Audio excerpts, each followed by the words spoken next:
Pixels in the animation has now left the Mushroom Kingdom, paisans, to enter the realm of Hyrule in episodes 16 through 20 of PETA. Join TV's Mr. Neil and TFG1 Mike as they are going through the classic, and I'm actually have my fingers in the air and making air quotes when we say classic, Legend of Zelda the Animated Series. This time around, a special guest joins the guys for the Zelda reviews. It's the famed Ender from Radio Free Cybertron. And the Pullback. So tune in and help us find the pixels in the animation, which you can find on iTunes and www.geekcastradio.com. Excuse us, listeners.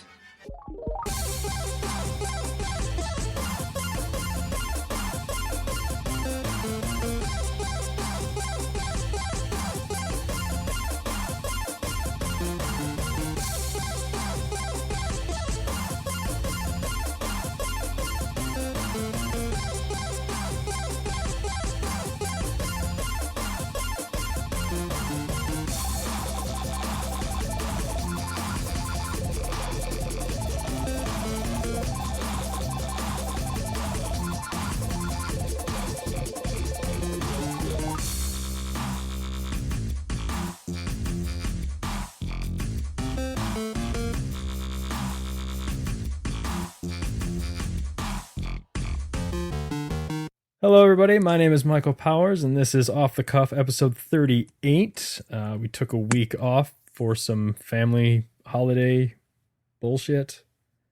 That's nice. Yay, family! It's accurate. Joining me this week, as you've already heard, is Shanzi Brown. Oh, even you announced me before you, Dan. How does that feel? And Shanzi actually tipped the hand that Danner is here. It feels like saving the best for last, bitch. Yeah, you know what I like to do last in the morning? Shit, so that's what you are. I'm the feeling of relief you get after you get rid of all the bad stuff. After you dump your Sean off at the pool. That's how you feel. Oh, he doesn't get dumped like off art. at the pool. He gets drowned in. All coming up art. Are we done? What? Yes. Yes, We haven't been done for 5 years, man. All right. So, obviously, as I mentioned, we took the week off for Thanksgiving and Black Friday. Black Friday being the bigger deal, in my opinion. What have you guys been doing basically the last 2 weeks? Who wants to go first? Don't all jump. I'm going to say that Danner can go first. Oh, I'm sorry. What were you saying? What? Are you serious? I kind of spaced out. What have you been doing the last 2 weeks? What have I been? Something came out. Been playing PS4. That's what I've been doing. It's a PS4. So do you hate it yet, or do you still love it? I like it still. I mean, don't get me wrong. I think our launch titles are meh Shit. at best. But boy, they are pretty. Yeah, they're. I mean, Knack's good. I'm enjoying it still. I don't really have anything more to add from what I've said last time we talked about it. Yeah. I played the single player all the way through for Ghosts. How was that? Because Mike doesn't know, because Mike doesn't play the single player. How was it compared to? You didn't play Black Ops or Black Ops 2, did you? No, I've played all the Modern Warfare single players and Call of Duty 2 single. Does it have anything to do with the other Modern Warfare games? No. Okay. It's does Price in all ways show up, please? It's gonna be I think it's gonna be its own thing because it ended on a cliffhanger.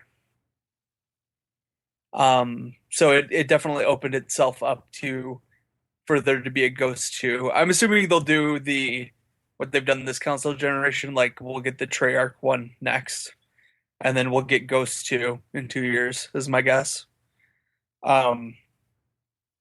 I just don't know what the Treyarch franchise will be. I doubt it'll be Blops 3. I don't know. So I don't know. I liked the story from Black Ops and Black Ops 2. It's becoming more and more Michael Bay style action game. The end sequence is ridiculous. There is a fight on a train, on a suspended car train, and all the cars swing independently, and it is just absolutely ridiculous. Like, it is the most dizzying, vomit-inducing level I think I've ever played in a game, and it's awesome. Now play it with the Oculus Rift. Oh God! If it was in 3D, I would have puked all over my living room. I thought he was going to say puke all over his erection. I would have joy vomited all over the place. It's cool. The tank levels were badass in that game. The tank levels were a lot of fun. I had more fun, I think, with that stuff than anything else. But I thought the story was pretty solid. But it's short. I mean, comparatively to the amount of time we sink into multiplayer, the single player is always super, super short. That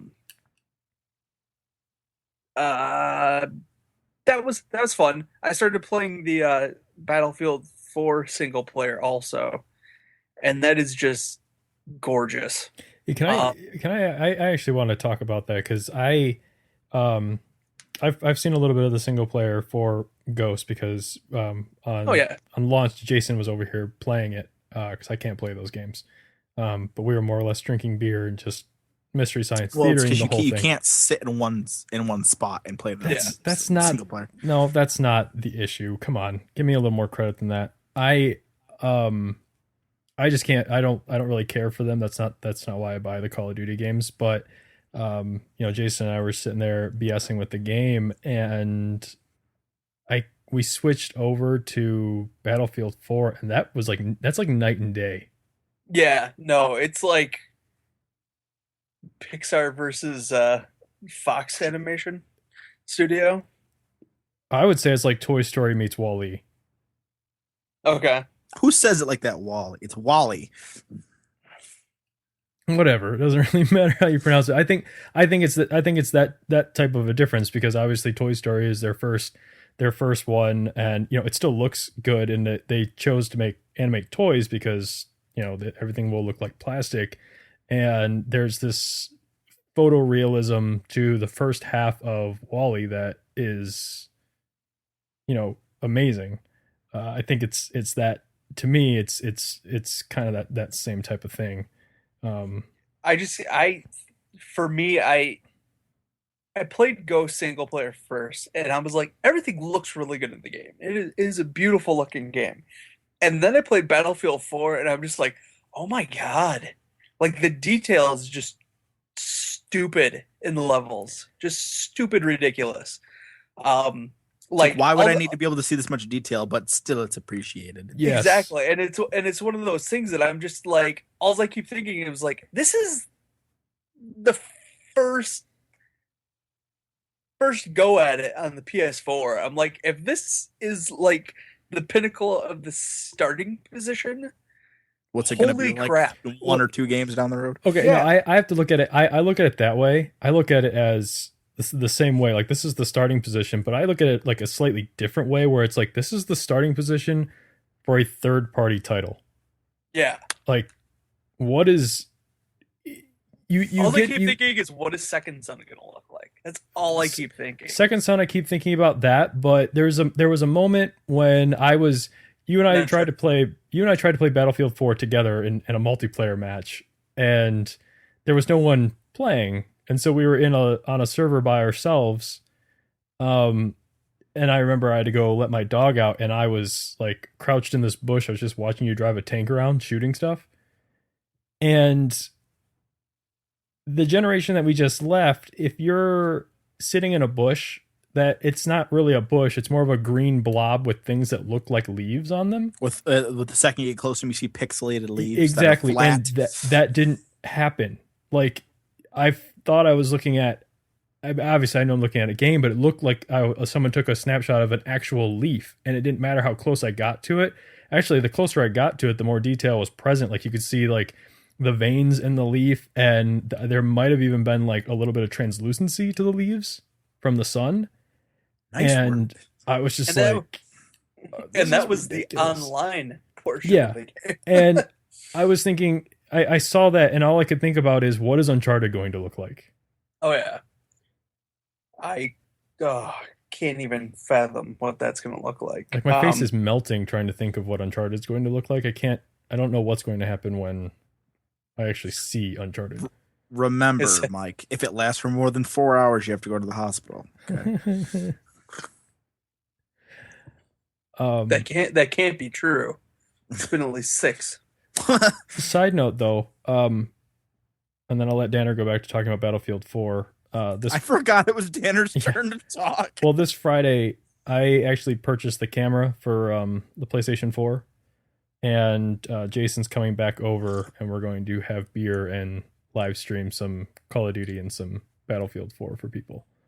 Off the cuff, Dick-Belligerent streaming. Dick-Belligerent, yay! Okay, now, tell me, the only purpose of that is just to be able to show yourself while you're streaming? Yeah. Okay. Some people want to see that, though. Like, I think there's more... kind of like when you're watching people Twitch and you can see their faces. Yeah. So, but yeah, Danner, go back to Battlefield 4. So, yeah, Battlefield's just beautiful. Just dumb beautiful. Like, I can't get over how much detail is in that I've always thought they were between that and Call of Duty, that was always the prettier game. Well, and the thing is that the story is actually, like, the first 10 minutes in the Battlefield 3 story, I'm just like, this is dumb. I'm shutting it off. I couldn't get into it. And, like, they got me from the get-go on Battlefield 4. It starts off with, crap. I think it starts with, Total Eclipse of the Heart. Yeah. It's just black. Total Eclipse of the Heart's playing, and it starts with the 4 of them underwater, trapped in the car. I think this video's been out. I think they showed this video. They did of show the beginning. Yeah. Yeah, and seeing the video online, it does absolutely nothing for. Does no justice to how good that game looks. Yeah, that goes back to what some people like Arthur Geese and some other people in the gaming industry that were able to actually see the next gen stuff before any of us were. That just goes back to what they were saying, which is no matter how good the stream looks of whatever it is that you're watching, it just looks way better in person. And for like a little while, I didn't know if that was going to be possible, but no, I assure you it is. Oh no, yeah, it is, because man, it is just also gorgeous. While Battlefield has always been the better looking of the two of like Call of Duty and Battlefield, when the game is running at 60 frames a second, it's an entirely different story. Yeah. Which the Battlefield has never run at 60 frames a second on the 360 or the PS3. So. Well, yeah, because there's so much crap going on, I can't keep up with it. And and the best way I can describe Battlefield 4's storyline so far, it's a good blend of, it's Battlefield 3, but it has those elements that were missing from Bad Company. So it's got a little bit of that, and it's a little more. So this is if storyline. Bad Company and 3 had a baby. Yeah, it's like a more serious version of Bad Company, but it doesn't. I don't know. It just has. I don't know. The story just feels better, than it has in the past. Now let's talk about the bad side of Battlefield 4. The online. It's broken. It's broken, and they're still working to fix it, and they still have it. And it's not just a PlayStation 4 problem; it's an Xbox One problem. It's just not working on either next gen system. Hey man, feature parity. We finally have it. Yay! So that is, yeah. Plus side for Battlefield 4, it looks amazing. Story mode's really good. Multiplayer is completely broken, which is the majority of the reason why you buy the game in the first place.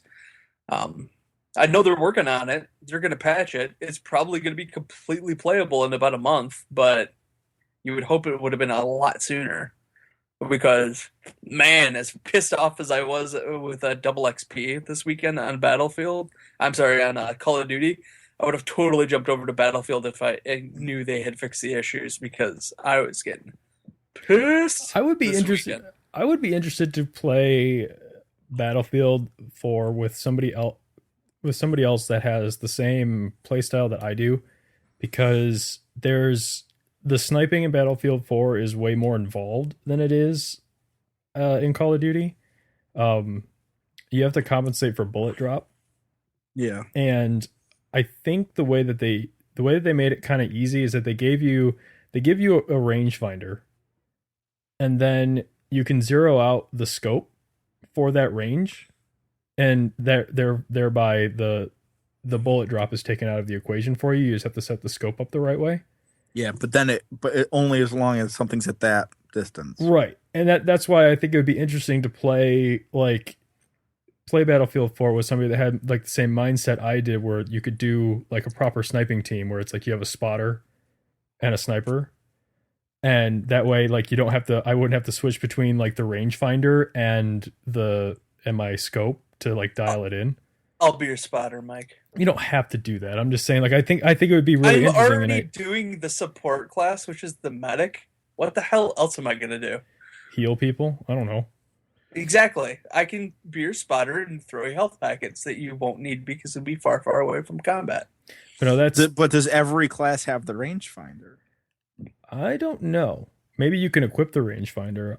I know you have to. It depends on the D-pad. Yeah. To get the rangefinder, but that was one of the neater things that I found. And how powerful because I mean, like, if you're taking all this time to do a shot, is it you have to get like how accurate does your shot have to be on the body to kill them? I think it's 2 shots and they're dead with the sniper rifle. Okay, because it used to be in 3.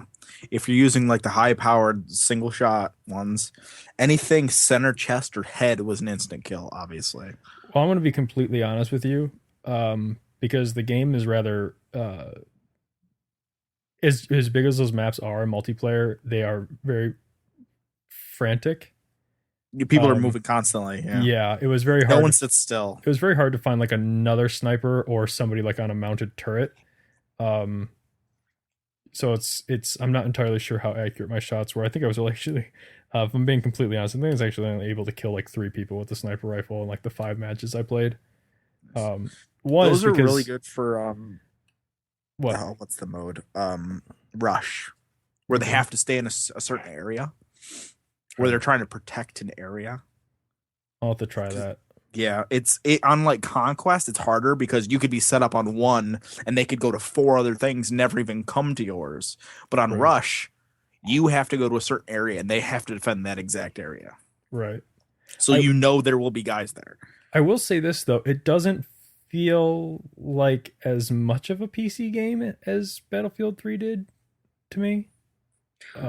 It seems a little bit more like a hybrid. It just seems to lend itself a little bit better to the console this time around. Yeah, I will say that. I don't know what that could be, if I'm being completely honest. I just know that it could be how incredibly sexy the PS4 controller just feels in your hands.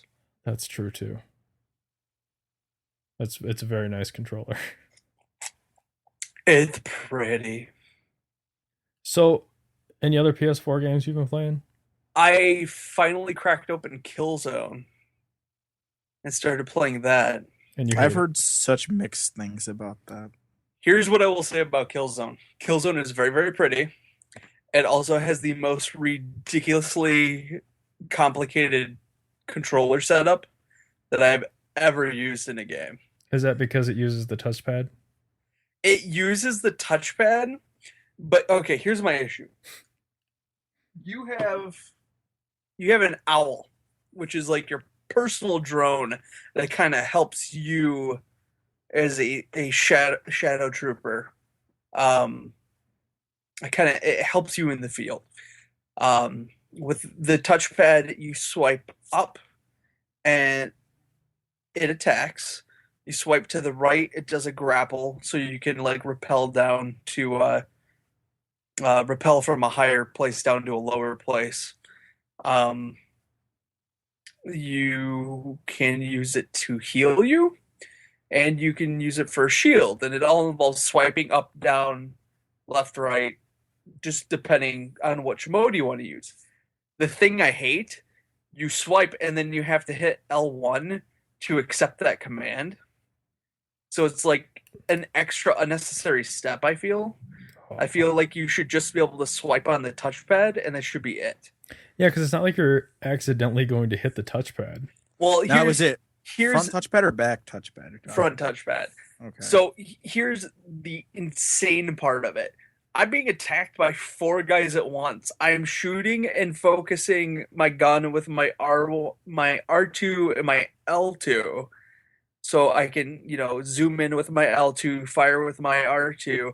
I'm trying to swipe my pad to get my owl to do the commands, and I'm trying to hit L1, and I'm trying to throw a grenade with my R1, and it's just like, oh, all my the time God. while trying to solve cold all fusion. the time. It is so.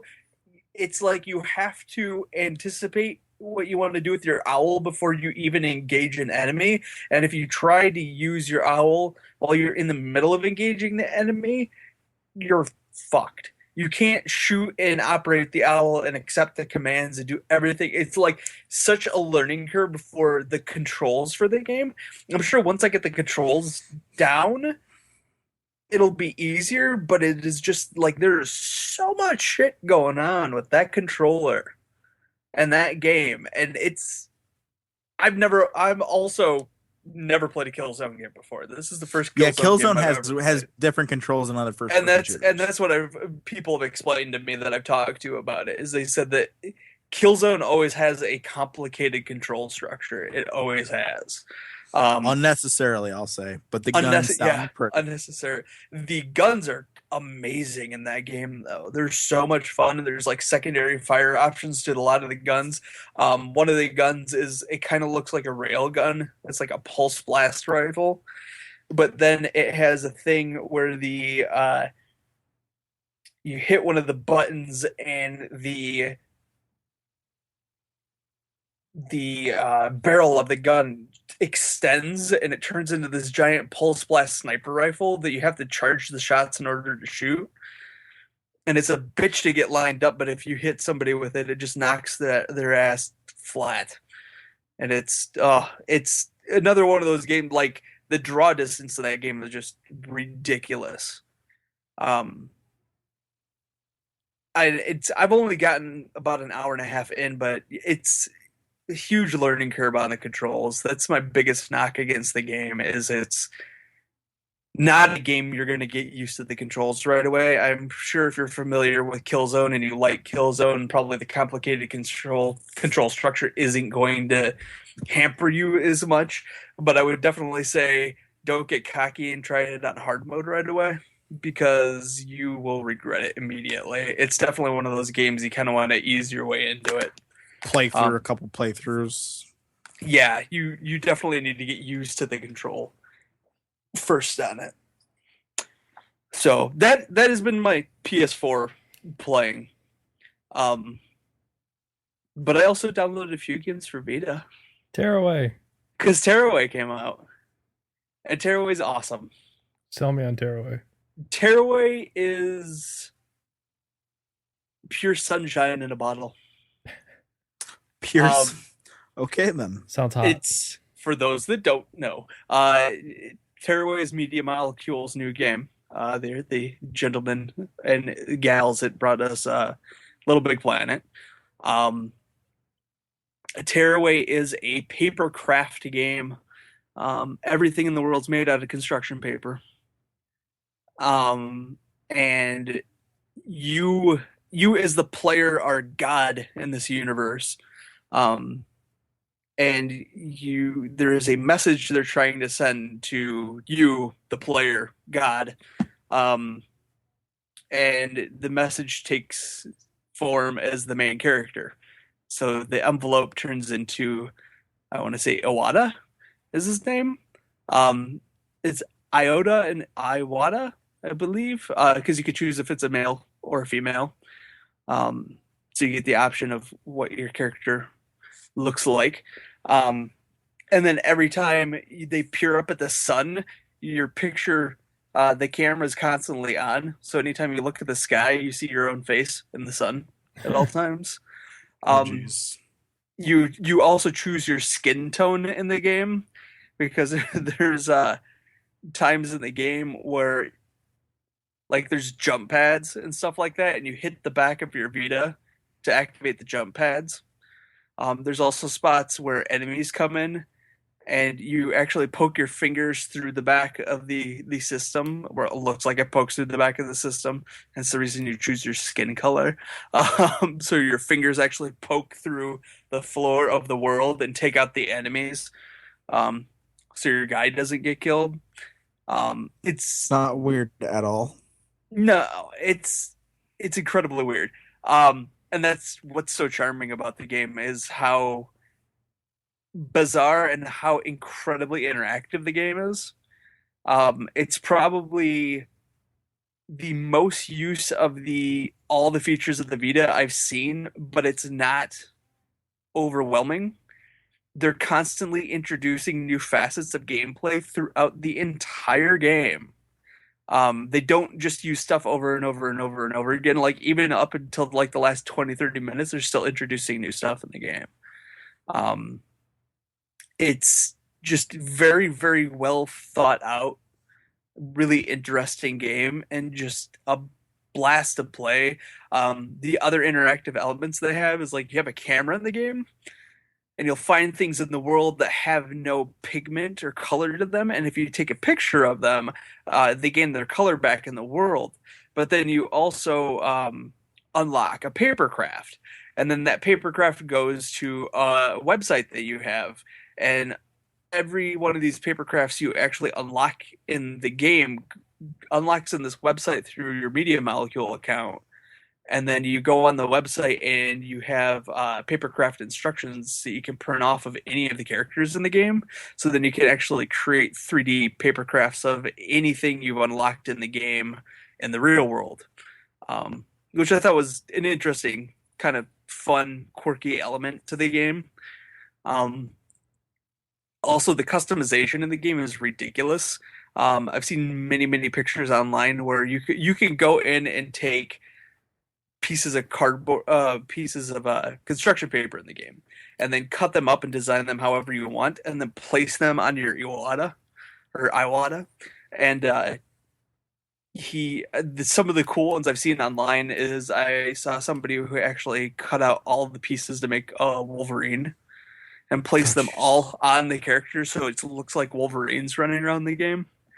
And there's just some crazy, crazy stuff you can do, and it's crazy customization like you get in Little Big Planet. It's one of those things that if you take the time and want to put the time it's like who had the creativity to make this?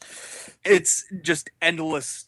Whatever you want the game to be, you can make it. It's so, I mean, if you're in the Little Big Planet, it's like a structured version of Little Big Planet, but with paper and more of an artsy type of a game. It's like I'd love to get Joe to play the game. See, I'm kind of bummed Joe's not here because I'm tossing around two portable the idea of purchasing one of two portable games, but I'll probably end up buying both. One of them was Tearaway, but I'm also mildly interested in A Link Between Worlds. So I wish Joe could have been here to talk you into it. Yes. You should be here next week. So better be. So Tearaway is fantastic. If you have a Vita, it's definitely a purchase. It's definitely something every Vita owner I feel should own. If you absolutely hate Little Big Planet, and it's not a game you've ever liked, or you've played the game and you just hate it, then what the fuck? What is wrong with you? then you won't. Yeah, I don't think you would like. I don't think you would like Tearaway. You have no soul. Yeah, and you have no soul, because if you can't find joy in Little Big Planet, then there's something wrong with you. Especially going through the vagina level. Exactly, because the vagina level is awesome. The other game I picked up for Vita is I picked up Blackgate, which I know you've talked about. and I have not put very much time into it, but I've only done like the intro level so far. I just got to the prison. Okay. And gotta say, it is way prettier than I thought it was gonna be. Right? I know, it's gorgeous. I was very surprised. I did not know you got Blackgate. That makes me happy. I got it for $20. Good for you. I'm very pleased with it so far. I'm excited to play through it because I enjoyed Origins, even though the ending was kind of a meh. But I'm liking it, so I'm looking forward to playing through that. And on top of the fact that Soul Sacrifice just went free to play, which I'm also have downloaded, and I just started playing Hotline Miami also, which is a incredibly gory puzzle game. That's the best way I can describe it. You know, I really want to start using my Vita more, and I've used the remote link on the PS4 remote link for it a couple times, and I just bought a bigger memory card for it too, so maybe that'll make me go and use it. I do want to point out that remote play with PS4 is okay, but whatever you do not use your Vita to remote play multiplayer online of Call of Duty Ghosts, because you will die a lot. I can see that just from... Holy shit. I can see that just from the limited number of buttons. The limited number of buttons, because a lot of your melee...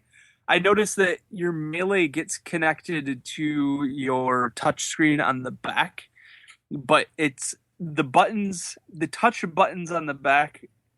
Let me gather my thoughts.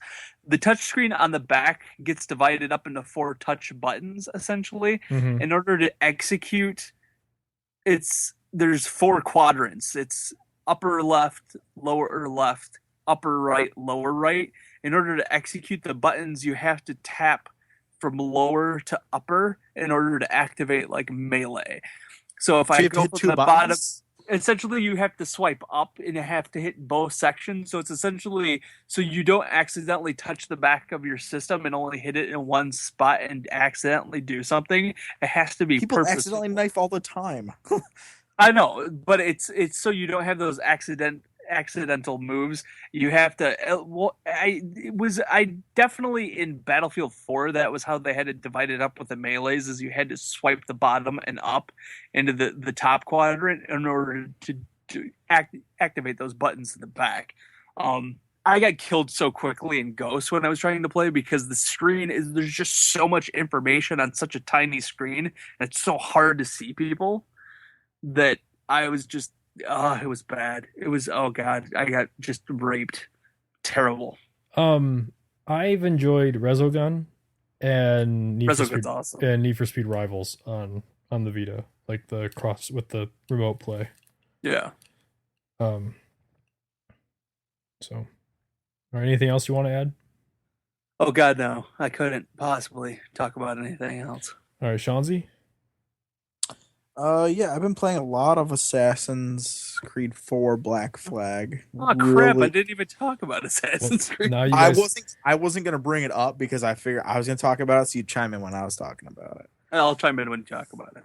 Because as far as I am aware, the only difference between the current gen and the next gen is the graphics and smaller load times, correct? There's no features that are different that I'm aware of. Except for the fact that the map is completely touchscreen. With the touchpad on the PS4, I can use that to navigate my map and then click on it to set my my markers on my map. I do it through the companion app. So yeah, you do the same thing on the companion app. So you could just do it on the PS4 controller instead of doing it on the app. Well, I don't have to bring up the map; it's always out. I don't have to bring up the map; it's always up. It's like I've heard about people disabling the HUD and having it just display on a tablet while they play. Yeah. Well, I haven't done that. I haven't gotten rid of the whole thing, but like, especially like when I'm on the ocean, I hate pausing to look at the map to see where I have to go. Yeah. But so I can just do it, which is cool. Which is one of my favorite companion apps to go with a video game so far, easily. Now It's instantaneous. I've seen the first 20 minutes of Assassin's Creed 4. Like I know the first little twist that happens. What, like, are we gonna like spoiler alert this, or I don't want to spoil It's it. very at the very beginning. wait? of the fact Wait. Are you talking how he's not an assassin? Yes. That's a huge. That's only the Everyone tip of knows the that. iceberg. That's Yeah. only the tip of the iceberg. Yeah, but I mean, like that's. But I hate how they use that as an excuse to get rid of the calling an assassin's mechanic, which I loved doing that.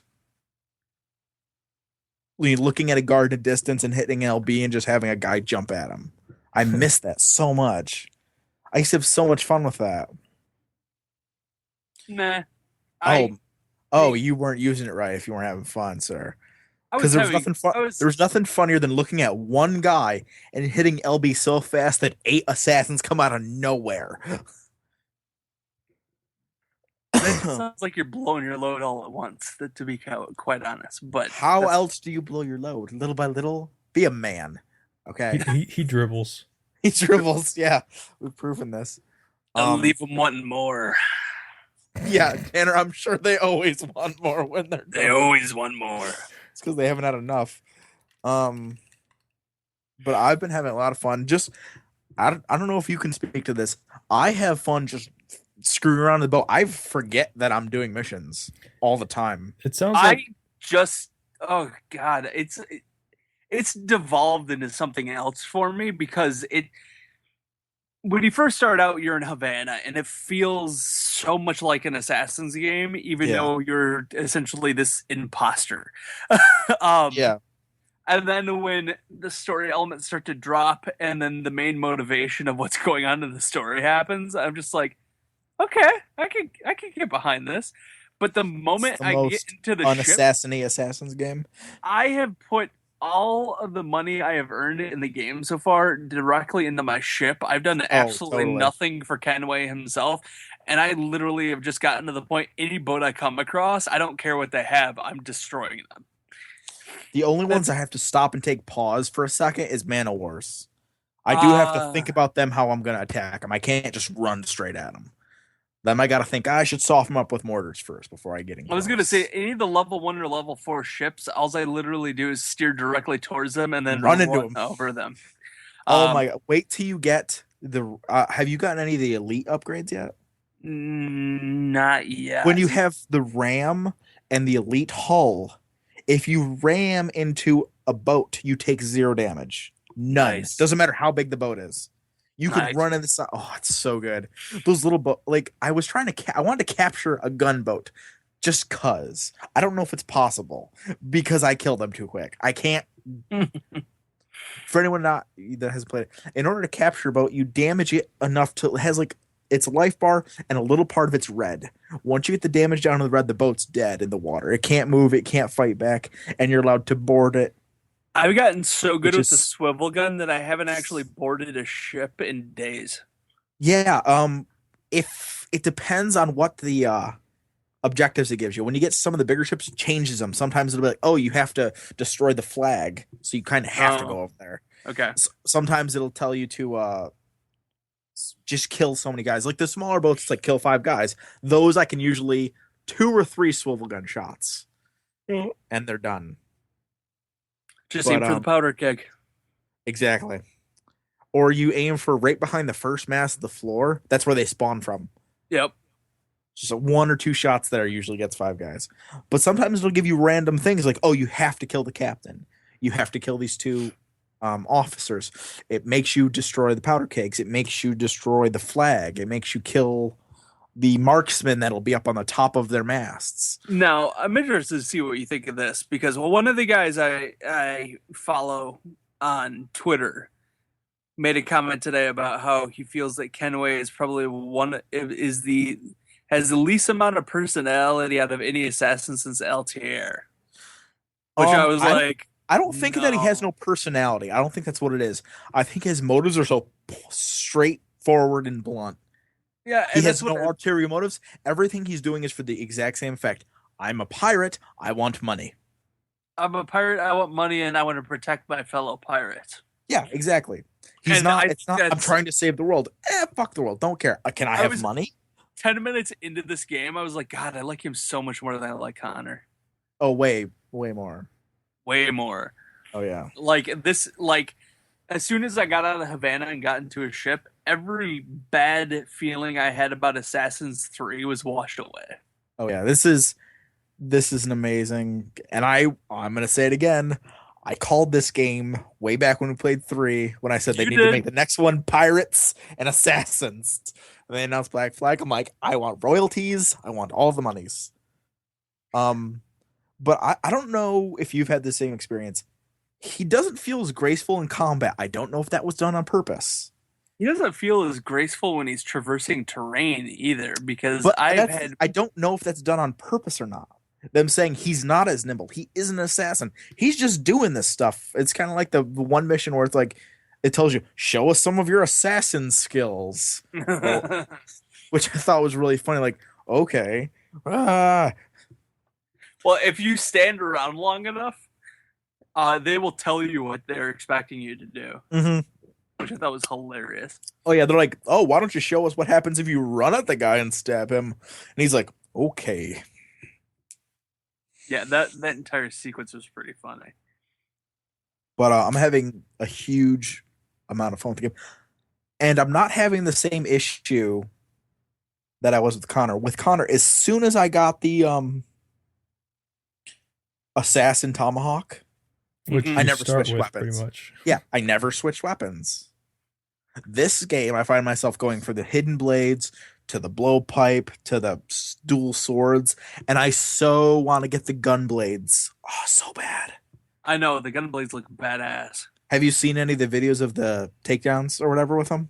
Don't want to see them. I want to experience it for myself. I saw like 2 of them and I stopped it. I'm like, no, that's awesome. I haven't the even only got way to get far him is enough. to complete every assassin's contract in the game. I haven't even, which sucks because I've already blown one of the contracts. You can go back and do them. Okay. I hope so. If you fuck it up and the guy runs away, you just like have to wait a day and come back. I You don't even have didn't to pick it up. I didn't fuck it up. I accidentally blew up his ship that he was on. I was supposed to wait for him to get off at the plantation. Oh yeah, you just have to wait for it to reset. It counts as a failure. You just have to wait for it to reset. Sons of bitches. Yeah, I haven't even gotten far enough in the storyline to actually get the blowgun yet. The blowgun is fun. You get 2 kinds of darts with it. You get, if anybody's watching the videos, you get berserker darts, which think of poison from Assassins 2. It enrages. The blowgun is something from Liberation, because Oh, is it? I didn't put Liberation. Because there's poison darts, and then there's these enraging darts, which basically make the guy go crazy, and he kills everybody who's around him typically. Yeah, and then after a timer goes up, he dies. Yep. And then there's also sleeping darts, which is an interesting new mechanic of long distance non-lethal takedowns. Because when you hit him, he goes dozy for a second and falls asleep. It doesn't seem very piratey to make people go to sleep. No, but then you can walk up to him and there's a timer and you can hit X sort of to knock him out. You basically just kick him in the side of the head and knocks him out. But he's still alive. I find myself so many times kicking him again just to kill him. I don't have to. He's not getting back up. But I'm going to do it anyways. And probably the swords, the dual cutlasses, has some of the most gruesome finishers I've ever seen. I don't know how many times I've stabbed dudes to the face. It's so messed up. It's been pretty awesome though. Oh yeah, it's definitely awesome. But it's like there's times where it's like, oh, that guy really. Oh, I probably could have just made friends with him. But oh well, stabby stab stab. And have you gotten to the part where you can actually recruit ships? Nope, not yet. That's also amazing. Ships, whenever you're attacking a ship, any ship you can just look at when you're on your boat, and I'm like, I'll attack that one. And it's always better to board it than to destroy it because you get way more resources, which are actually important in the game. They made the economic stuff work out so much better that it's not like in the third one. It's like, we got to build a naval, you got to build a convoy, then you got to film stuff, you have to send it here, you have to go protect it. It's not like that at all. It's more like sending assassins to do contracts. It's real simple. You have two mechanics when you go into your fleet. You can battle in an area to make that area safer for your boats, and then you can send them on trade runs. And it actually depends on what, like if you send a big heavily armored ship, it can carry way more product, but it goes slower in the actual in-game timer, which can be several hours in the real world. Will get bigger if you use a bigger ship that's slower. And if you use a small quick ship, you can only use it on some missions because its carrying capacity is really low, but it can get it done faster. So, and once you send it on a mission, you can't use that to then attack and make a different area safe because it's gone. And there's no way to cancel it once it's gone on a trade run. That ship is gone for however long it takes it. And the way you get these ships is when you board a ship, you're given three options. You can either destroy the ship and use it to repair your own ship, which is, I think that's the first. That's the first option. Yeah. The first option. Then the second option is to lower your wanted level, because you have like, it looks like two cutlasses crossed, like basically the bottom part of a Jolly Roger symbol, just the two cutlasses. And when it slowly fills up red as you attack more and more boats, as you pirate more. Once it fills up, ships will actively start hunting you. They will go out of their way. Like, if you can't hide anywhere, they will come for you. There's pirate hunter class ships. Yeah, they're fast. I don't know if they're faster than you, but they're pretty fast. So they're not easy to outrun. They're not particularly powerful, but sometimes if they'll come in like twos, which it makes it a little trickier. You got to pay more attention to what you're doing. So you can use it when you board a ship. You can use it to, you basically, I'm not sure what it is. It's like you're telling him, you're making friends. You're making nice with whoever the captain was, and he's making the I don't know what you want to call it, the negative awareness go away. Yeah. And the third you're bringing them on to join your crew is what you're doing. So you're taking it's like you're the survivors. Yeah, but you always take the survivors. You always take people. But it's like this one, you let the ship go, kind of. You're like, hey, we're not going to kill you, but you don't say shit to anybody, kind of thing. We're taking your cargo, but whatever. You're going to live. And the third option is the ship becomes your own. You send it off to your fleet, and you grow your ranks, and you can look at the ship and see what level it is, and that's exactly the ship you're going to get in your fleet. And you can replace ships at any time, so it's not like, oh, I got this shitty ship at the beginning of the game, I want a better one. You can always replace it and get rid of it. But it's really cool to be like, oh, that ship's so badass, I want it to be mine. Although I haven't tried taking on legendary ships yet, because those things fucking look hard. In the world, there's in each corner, in the corners of the map, in the four corners, there's legendary ships. I don't know if they probably are actual historical ships. I don't know. I haven't even seen one yet. They're all more armored than you. I ran into one, and as soon as it happened, the entire map filled with fog, so I couldn't see. So I was like, Jesus, I'm running. I just left. Because I was down on health. There was no way for me to heal. There's no ships around me to attack, so I could get my health up. So I just ran. Sometimes that's the only thing you can do. That's all I was freaked out. I didn't have any of my special ammo types. I didn't have any mortars. I didn't have any heavy shot. I didn't have any fire barrels. Nothing. I was like, if I attacked him, I would have died. And I forget, you get something for killing all of them. I forget what it is. You get a huge chunk of money, first of all. You can't capture the ship. If your actual character, your boat can hit the ship, whatever, but if your actual character touches the ship, you die instantly. There's no way to board the ship. But yeah, they're like these huge hulking. They're basically like 4 boss fights in the water spread around. They're like they sound like the oh, help me out here, Danner. Final Fantasy VII. The ultimate weapons? The weapons? Oh, yeah. Yeah, that's essentially what they are. They're different. They have different play styles. Like, I guess there's one that it's really fast. So what it'll try to do is as soon as it sees you, it'll turn around and try to book it.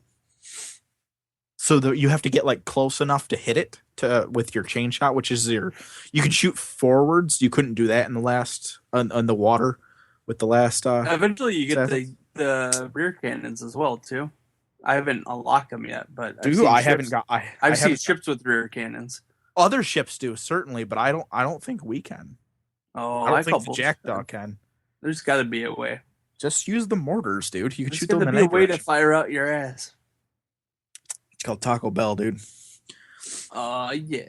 Oh yeah.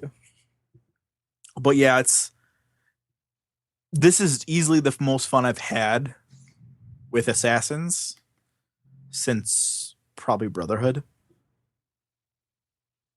And the non-game stuff is actually kind of cool. The non in the simulation stuff.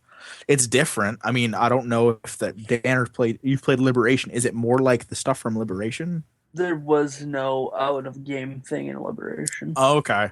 Well, you're a designer that works for Animus Studios or whatever. You're a game tester working at developing a pirate game. Yawn. Which it's actually it's first person. So you're just nameless drone, and you can go around hacking everybody's terminals and find out pieces of what's going on. And within like 3 seconds of you actually doing that part of the game, you walk up and you see a courier dropping off a package, and you see somebody working at like some kind of food stand, and the dude working at the food stand is the English-speaking guy from Desmond's team, and the courier is the little Asian chick who does all the tech stuff. I don't know if they come back later in the game or not. Well, I'm assuming there's a much deeper thing going on, and that whole thing. That's what I'm interested to find out. Oh yeah, it's interesting. It's definitely refreshing. Were you playing the game yesterday? Was I playing yesterday? No, why? Because they had the scroll at the bottom saying that today is the anniversary of the day that Desmond Miles sacrificed himself for humanity. Really? Yep. That's cool. Which I thought that was kind of neat. It's kind of cool that I'm assuming that's only to people that have internet connection and Uplay accounts. Well, anyone if you don't have the internet, you can't do the Uplay stuff. The Uplay stuff, and I don't think you can do the Kenway's Fleet either. No, you can't. Yeah, that's only online, which is kind of weird. Meh. If me and Dana were playing on the same system, I could see his boats and make his boats speed up and heal his boats for him while they're doing their runs. But we're not, because you suck. You're the one that sucks. I was gonna say, I beg to differ. You're the one who sucks. Yeah, but I get paid decent money to do it, so. Then why can't you afford a PlayStation 4? Oh, shut up. So I've been doing that. I've been playing more GTA 5 online stuff. Still waiting for goddamn heists. Oh, that's so annoying. And I finally it took me forever, but I finally beat Diablo 3. God, that took me forever. Ellie and I have sidelined that as we wait for the PS4 version because we found out that they're going to allow you to import your character. That's cool. Plus, I don't know if it comes with it by default, but doesn't that it's going to have the expansion, right? Yep. I don't know if that's like a different version. If there's a Diablo 3 and a Diablo 3 Awakening, I can't remember what it's called. No, it's going to be like there's like called like Ultimate collector's edition or ultimate dungeon or some weird ultimate edition, Yeah. and it has the game and the expansion, and That's cool. some of the other neat things is they've promised 1080p and 60 frames a second, so it should look a lot better than it did. But yeah, that was fun. It was very triumphant feeling at the end. I don't know, it's just weird. Like I had a moment at the end where I was like, yeah, I got him.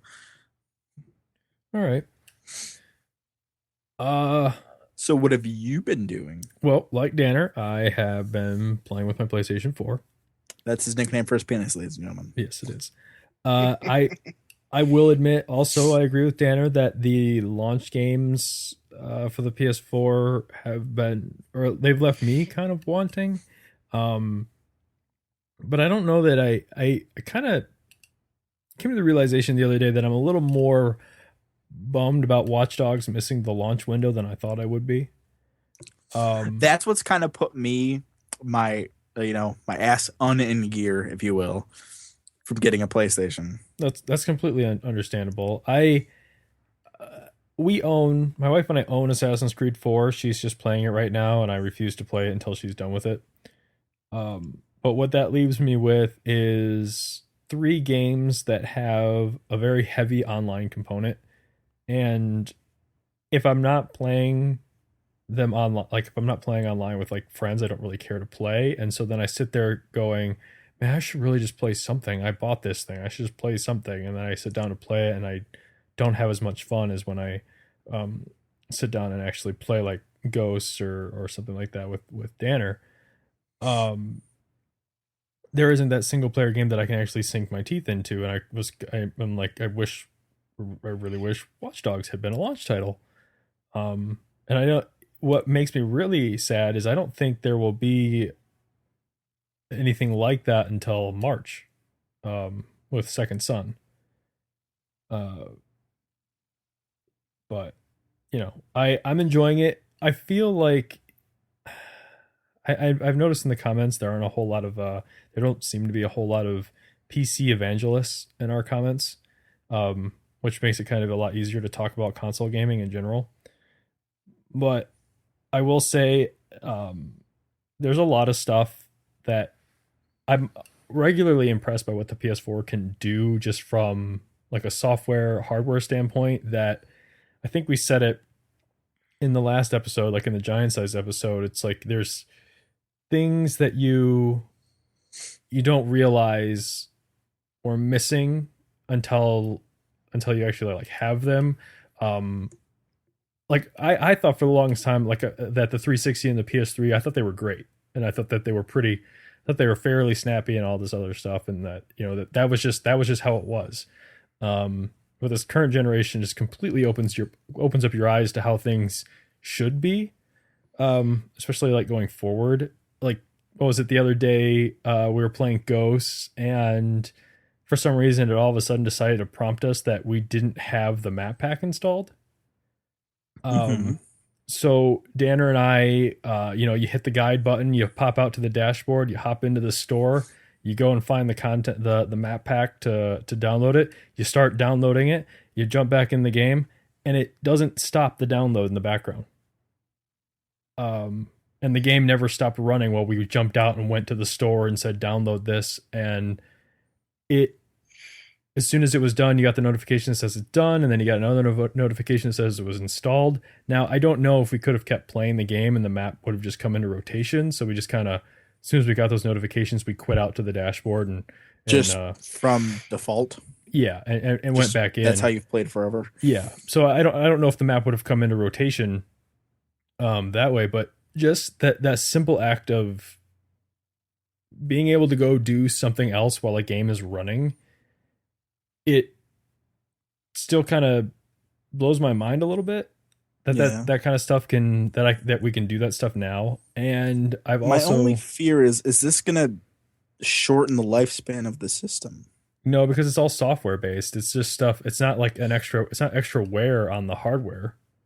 It's not like the CD drive's constantly spinning or anything like that. It's just like you're using your computer. You just Yeah. jump out. I don't think it's gonna. I don't see it having any kind of negative impact on it. That's what I hope not. I really don't see how. I really don't see how it could. It's not like.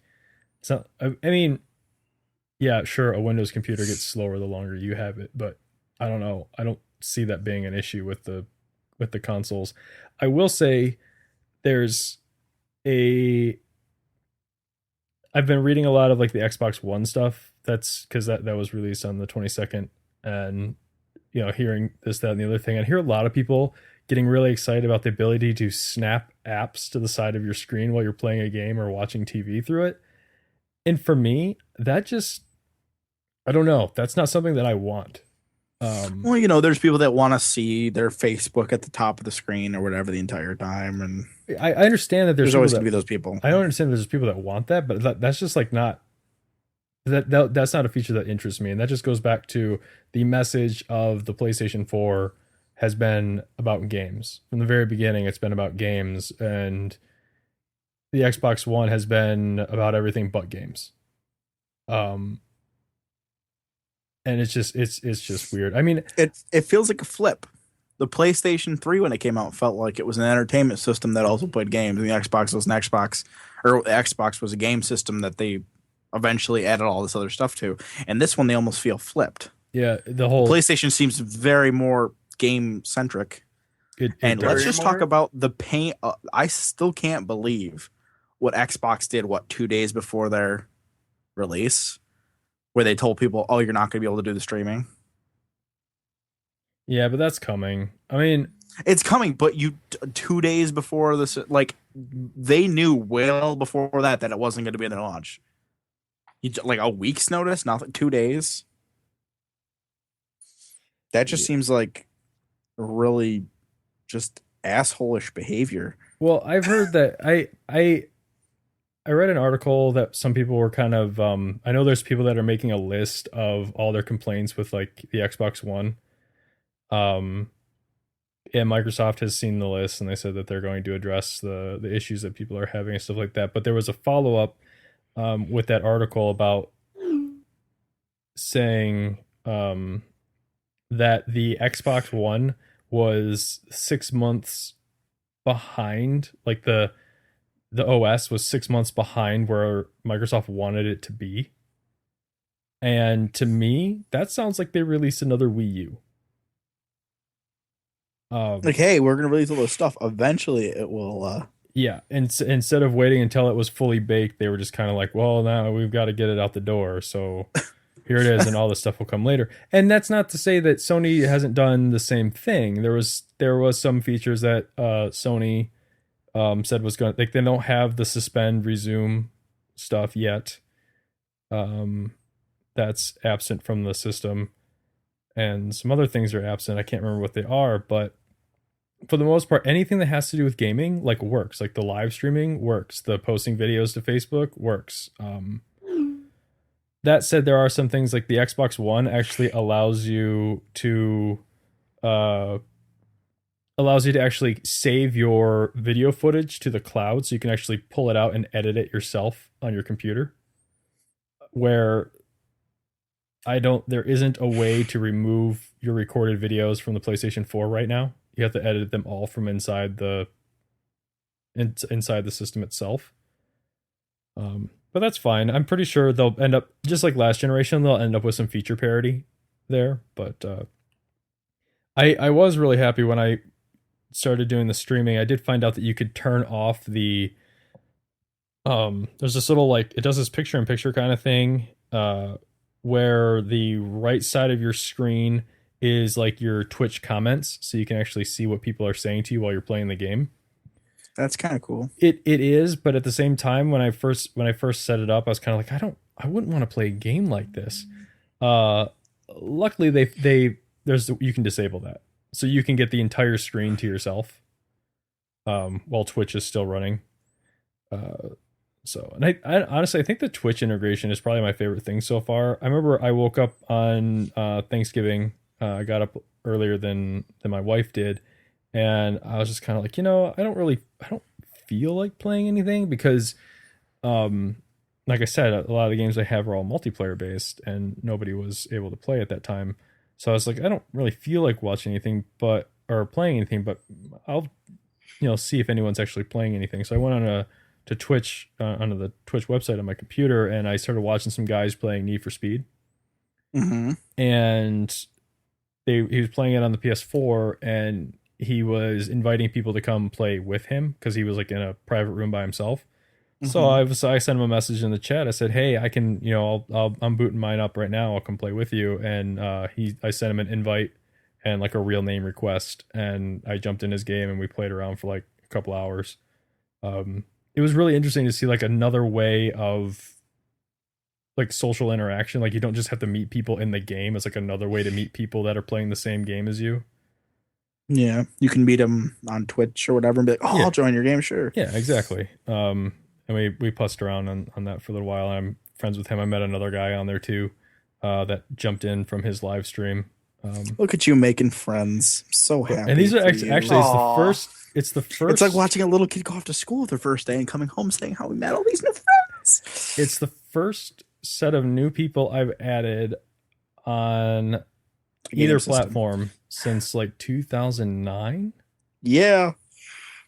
That said, I haven't had any interaction with them outside of that. I accidentally sent one of them an invite to play Call of Duty with Dan and I the other day. Cancel that. I don't want you playing with this dickhead. If you're listening, dickhead, sorry that I called you a dickhead. Need for Speed Rivals is another one of the games that I'm actually enjoying right now. It's kind of this amalgamation between Need for Speed, Hot Pursuit, and Burnout Paradise. Where it's entirely open world and they give you like stunts to do, and they want you to go off like big jumps and do all these crazy things. I've been having a lot of fun with that, and they have you guys talked about how Assassin's Creed has the tablet integration, and Battlefield 4 also has the tablet integration. They also have that for Need for Speed. It's called Overwatch. And you can, when you log on, you see like the entire map, and you can see your friends as they're driving around, and it tells you what they're doing. Like, are they in a chase? Are they pursuing somebody? And you can target them, and you can do certain things. Like you can repair their car for them, or you can refill their boost, or you can be a dick and remove some of their special abilities. Oh, that's always good. So you control your friends. Well, but you can also, it's not necessarily just your friends either. Like yesterday when I was at work, nobody was playing, but I could still see other people that were playing the game. So I was kind of like, well, I'm going to take away some of your power-ups, and I'm going to give them to this guy over here. I was just like dinking around with it. And eventually you level up enough to where you can get, like you can call in roadblocks and helicopters to help out your friends. Those are really neat, but the whole system, it's really weird because the app functions the same way that like the free-to-play games do, where you have to spend 30 minutes, you have to give up 30 minutes of your time to earn more fuel, because you spend fuel to like, repair someone's car or any of those special abilities. They all cost a certain amount of fuel points. And eventually you end up either at the level up to refill your fuel gauge all the way, or you have to do like side missions that take you out of the action for about 30 minutes, and then they give you like 25 fuel points. So it's kind of a bummer that it's like they limit you that way, especially when there's no way. It's weird that they have that in there when there's no way for you to like buy fuel. Like it's the freemium model, but without the ability to pay for anything. So it's like you have to wait for it. Is there a way around it? Nope. Yeah, exactly. And actually, bringing up the freemium and the free-to-play model, Dan and I have been talking about this when we've been playing Call of Duty Ghosts. I would not be surprised if, like, Treyarch's Call of Duty or the next one after that has some sort of freemium model to it. I don't know if Black Ops 2 had this, but they introduced squad points into Ghosts. So what happens is as you do certain things through like either leveling up or accomplishing certain challenges and stuff like that, you gain, not only do you level up through this stuff, but you also gain squad points.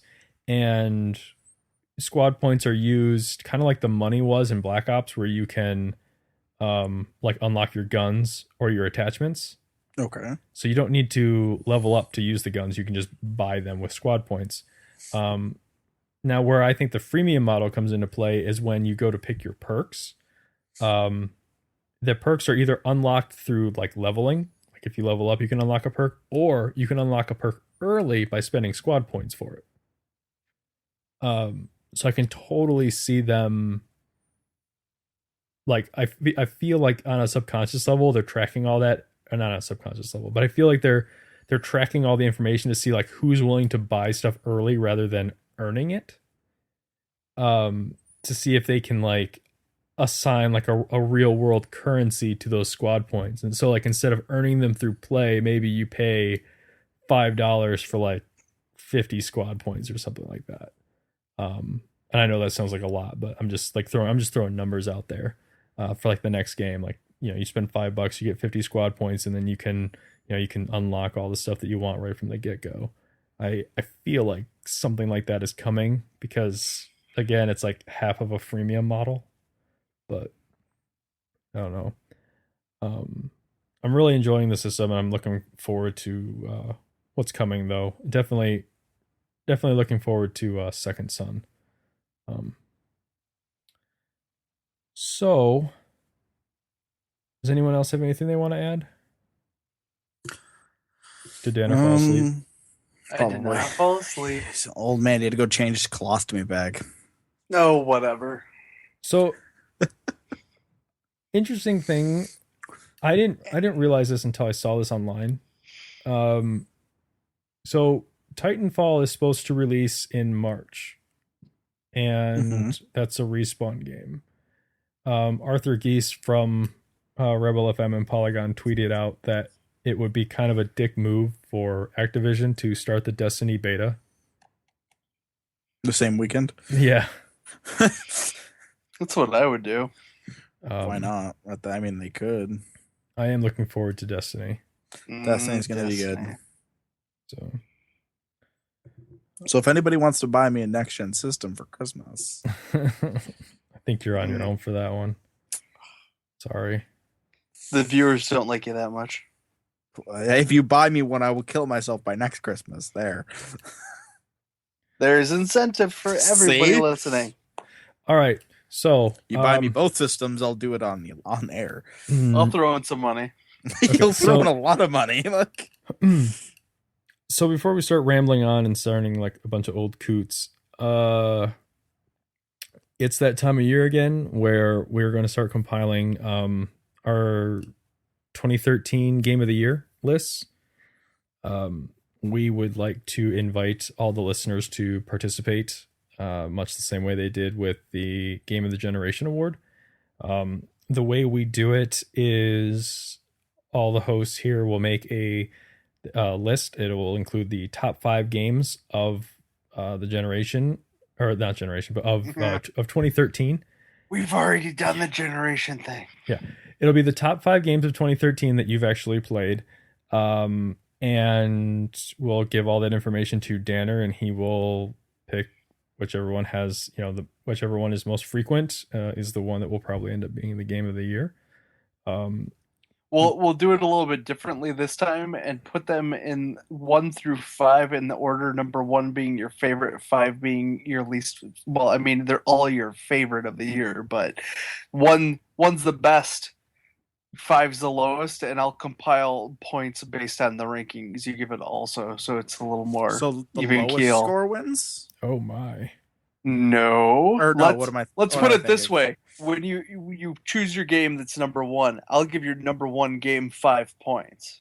Oh, good. Your That's not going to confuse me at all. Your number 2 game will be going to get 4. 4. 3 will get 3. 2 will get. I'm sorry. 4 will get 2. He's and already 5 will messed get up. 1. And then, so regardless, rank them in the ranking matters. Let's put it that way. Okay. Rank them and the ranking matters. All right. So top 5 games and the ranking matters. It sounds like you're going to do what they did for what they did for the top 100. Top 100. So okay, yeah, all right. So I that's thought he was going to do what they did on like Whose Line Is It Anyway, where the show's made up and the points don't matter. Like, No. we'll pick whatever we want. I'll pick whatever I want to win. All right, now I'm going to start a grassroots campaign to get Saints Row 4 made the best game of the year. No, made game of the year. I'll start making up things and sending them to myself. We don't allow reskin games from last year to be a participant in this year's game of the year. Anyways, so yeah, that's how that's gonna go. If you would like to submit your list, or just talk with us about the PlayStation stuff here, you can get in touch with us. You can comment on our parent site at geekcastradio.com, or you can send emails to us at feedback@geekcastradio.com. If you're sending in your Game of the Year submission, just put off the cuff Game of the Year in the subject line and send that over to feedback@geekcastradio.com. You can find myself, Michael Powers, on Twitter and on the PlayStation Network at BoothNinja81. If you're on the PlayStation 4 and you friend me up, I will send you back a real name request because that's just awesome. Danner? You can find me on Twitter at fell asleep. Art Danner, and you can find me on PlayStation Network at X51 the Machine Man. Chauncey? I've been Chauncey Brown, which is always better than Danner. You can find me on Twitter at Chauncey Brown. You can find me on Xbox Live still at by yourself. Weapon 87. I'm holding strong, man. I'm holding strong. Somebody's got to carry that Xbox, George. All right, Danner. Do we have a? And our missing co-host this week. How about we talk about him? Give his stuff out there. Joe Reed. We don't give yours when you're not around. Yeah, sometimes you do. So you acknowledge my absence. I acknowledge Joe's absence. I said he wasn't here to talk about Link to the Past. We acknowledge how happy we are that you aren't here. I miss Joe though, but I got my Joe fix yesterday. So all right, so that's it for Off the Cuff episode 38. Until next week, I am the Great Mighty Pooh, and I'm going to throw my shit at you. I love you so much. I love how Sean's all I can't, come on, this is hysterical. I'm so glad I didn't have to say it. I would have started laughing and peed my pants by the time I said shit. He called the poop shit. He called the poo shit.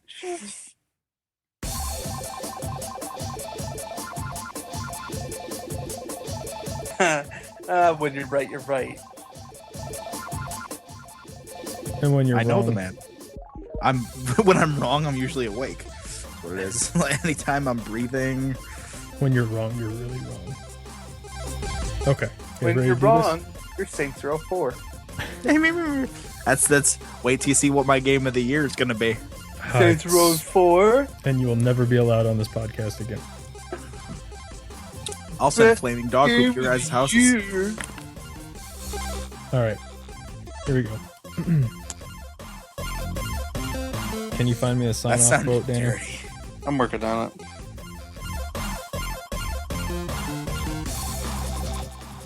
We're not doing any viewer feedback. No.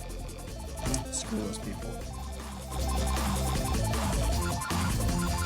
No question this week? Nah. I'm feeling kind of lazy. Yeah, you sound lazy. He's like, could. We're going to finish this up and go play my PlayStation. Something like that. You sound like a sad panda. Me? Yeah. I took a decongestant earlier. Better than a sexual harassment panda. Sexual harassment panda. Danner has 2 presents on the way to his house. Yeah. Oh. I want to know what that means. Ooh, John is on playing Need for Speed. I got a good one for No, God, I can't believe that. I just looked at it. What is this from? Conquers Bad Fur Day.